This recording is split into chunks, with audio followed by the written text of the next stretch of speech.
semua agama itu semuanya mengajarkan kebaikan.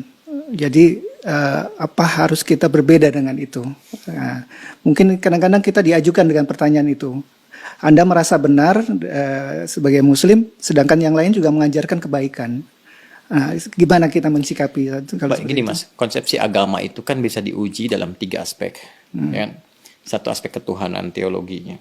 Yang kedua aspek ibadah, tata cara dia ibadah. Yang ketiga muamalah, yang mengatur pedoman dalam berinteraksi secara sosial. Yeah. Ya kan? Oke. Boleh jadi di aspek yang ketiga, semua menunjuk kepada yang benar. Mengajarkan interaksi yang benar dengan sesama. Yeah. Silahkan Anda cek ya. Pasti semua agama mengatakan harus jujur, nggak boleh mencuri, kan? Nggak boleh berzina dan sebagainya. Jadi kalau ada yang membolehkan berzina, menipu dan sebagainya, dipertanyakan konsepsi keagamaannya. Di aspek yang ketiga ini, secara hukum sosial, semua bisa sepakat.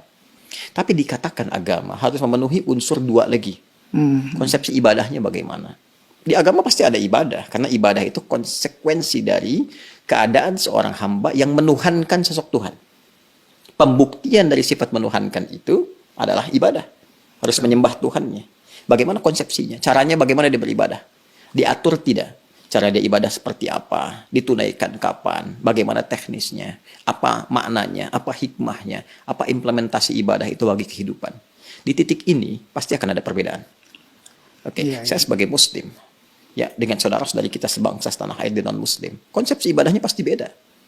Ya, saya di Islam. Kenapa saya meyakini Islam misalnya? Karena konsepsi ibadah saya, ya, yang saya jalani dalam Islam, itu menurut saya yang paling sesuai, paling lengkap, paling akurat, paling rasional.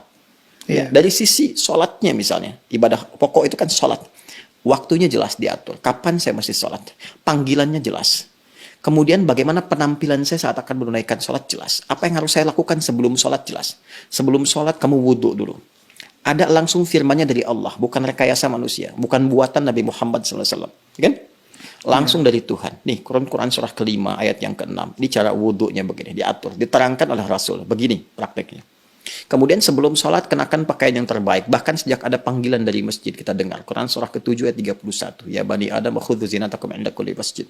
Kemudian setelah itu diatur bagaimana cara memulai ibadahnya, dari mulai takbir pembuka sampai dengan salam. Dijelaskan selain cara, maknanya apa, kenapa tangannya begini, kenapa bacaannya ini, artinya apa, hikmahnya apa.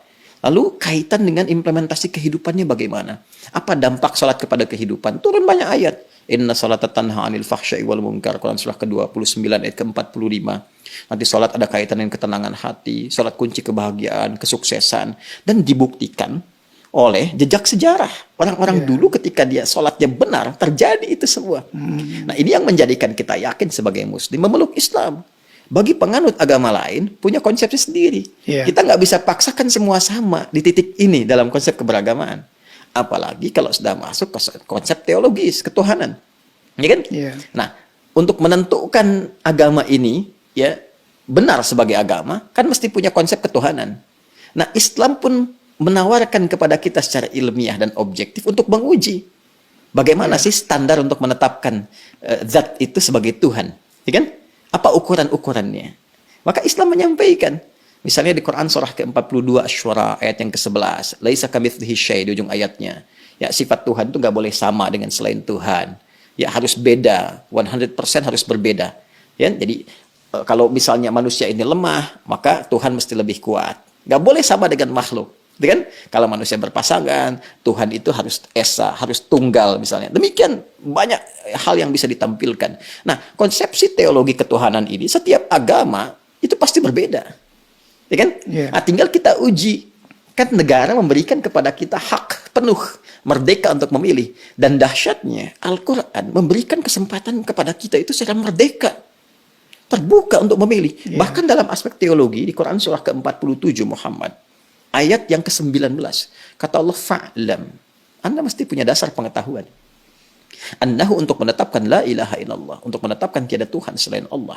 Jadi untuk menetapkan konsep ilahiyat, teologis, ketuhanan, yang meyakinkan kepada kita, oh ini Tuhan saya Allah. Ya kalau ditanya kenapa Anda nggak pilih Tuhan yang lain, kata Allah, Anda jangan sekedar bersyahadat misalnya, mengatakan asyhadu an la ilaha illallah. Itu syarat pertama menjadi muslim, syahadat. Tapi kalau Anda ingin kuat, Ya dengan syahadat itu, dengan keyakinan teologi Anda itu, menuhankan Allah.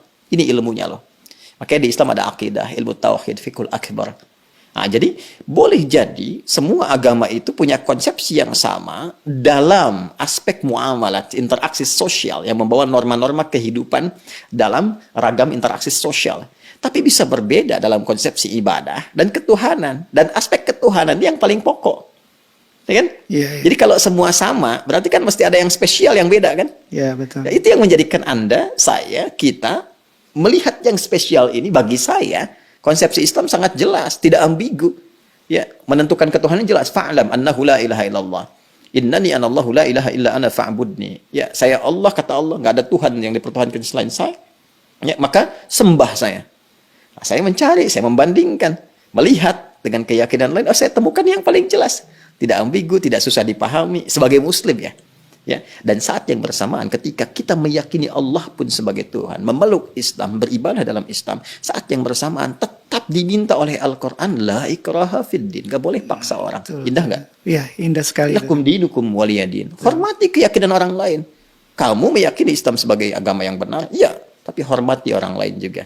Ya, jelaskan keislaman Anda itu lewat penampilan Anda, karakter Anda, perilaku Anda, sifat dan sikap Anda. Kalau ditanya, jelaskan, jawab, dan sebagainya. Masya Allah. Indah nggak? Indah, Pak. Ya, jadi di situ titik perbedaannya. Jadi nggak bisa kita katakan semua agama sama, karena konsepsi dasarnya itu berbeda. Iya, iya. Paham sekarang ya? Betul, betul. Nah, kalau paham berarti nggak ditanya lagi.